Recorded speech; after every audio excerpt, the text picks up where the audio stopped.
With temperatures rising, it's not only important to keep yourself cool, but also your pet. That's right. MTN's Carson Vickroy has a few tips to help keep your pet safe and cool during these dog days of summer. To keep your best friend safe during hot conditions, you need to know what your pet's needs are based on breed and health history. The first thing I recommend people do is kind of think about if it's appropriate for your pet to be there at all. And if it's very hot, I would stick to the early morning hours before it gets warm. Make sure to bring plenty of cool water. That recommendation will vary based on what your pet needs, but I'd say if you're bringing a certain amount of water, maybe a liter for a human, just double that if you're bringing your dog with you.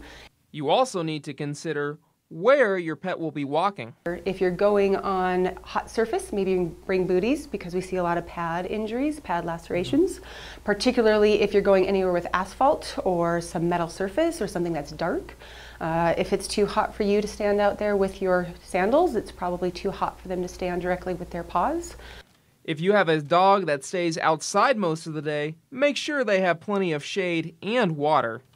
Trying to especially have the south and west shade because those are the areas where the sun is coming in most strongly.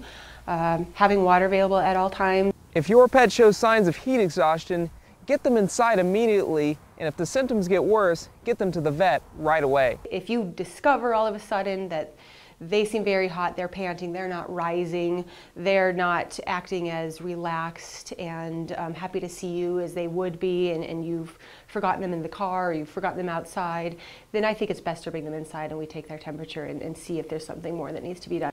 In Bozeman, Carson Vickroy, MTN News. Dr. Pogge also recommends to never leave your pet in the car on a sunny and hot day.